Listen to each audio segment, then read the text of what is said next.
whatever's on.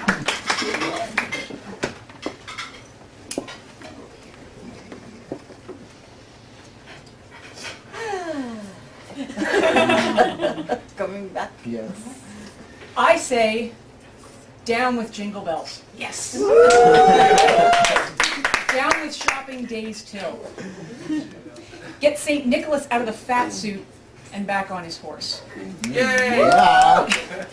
If you're going to decorate your home or office with plastic, trumpets, drums, and bells, you should be forced to participate in at least one kitchen jam or carol sing.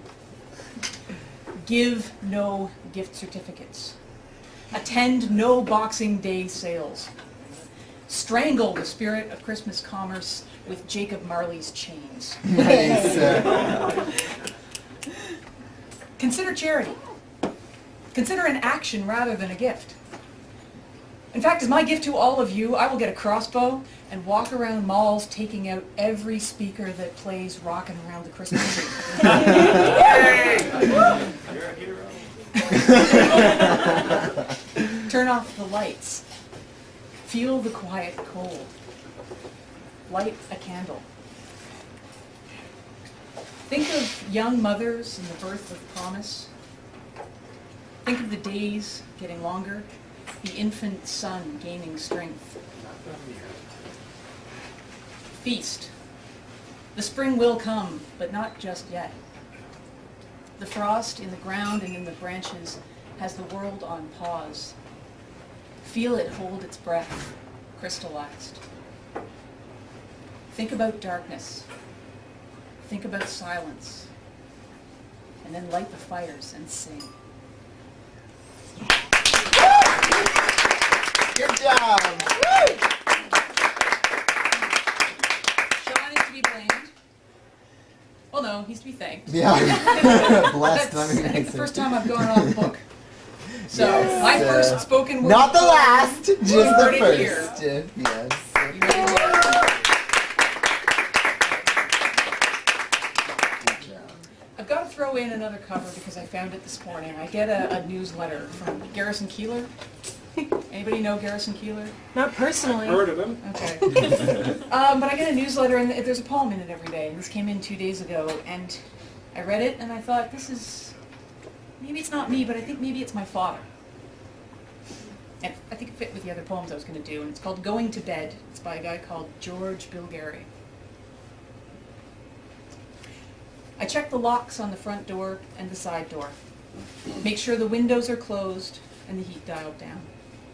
I switch off the computer, turn off the living room lights. I let in the cats. Reverently, I unplug the Christmas tree, leaving Christ and the little animals in the dark. The last thing I do is step out to the backyard for a quick look at the Milky Way. The stars are halogen blue.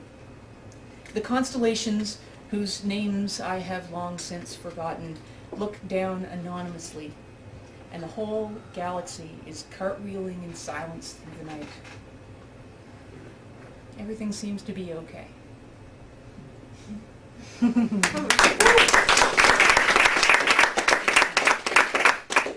That's my dad. Yeah. It's like somebody read my dad's mind. Okay. And this one seems dark. It starts out kind of dark, but it's really not, and I hope it works out that you know why. Death walked up beside me in the storm, stood looking off toward the horizon, companionably, while I waited for the bus on a street corner at night. The wind howled around us both. It carried small blades of ice. I stood with my back to it, but Death didn't turn, stood facing the street, perhaps watching the snow devils. Death was wrapped in a white cloak of hunger and cold and distance and isolation. I pulled my hood closer and shifted my feet in my boots, my toes, the little ones, starting to feel alien and strange. It's a raw night, Death said, and I nodded. It is. I stood in the lee of the bus shelter out of the wind and marveled that I felt warmer just there. True shelter, single wall. The chill climbed down my neck, but I wasn't shivering. No way to know when the bus would come, but it would, and there would be a warm room and hot water for tea and a bed. You know I will crawl under your sheets with you, dog your steps through this winter, Death said. You know how dark these days are. I know, I said. But right now, I think I'll just stand here with you. I don't want to fight. This storm is beautiful. I'm cold, my skin's burning with it, and the wind drives tears from my eyes, and this small shelter is so welcome. It's hard to walk through the snow, and it's dark, as if outer space is touched down all around me, breathing the silence of the stars. Everything's harder. Walking, waiting. Each step is treacherous, sliding, tiring. My muscles hurt, and my breath comes hard, and that means I'm alive, and it means I'm not stopped by you or anything else. It's my country, Death said, the cold time. It's all your country, I said, but I have a warm coat and a corner to hide from the wind. I have 4 walls waiting and a heart beating and enough. I have enough. And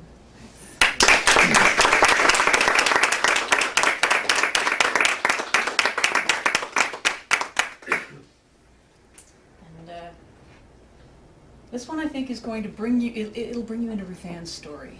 This will set the scene a little bit for Ruth Ann's story. Silent Beauty.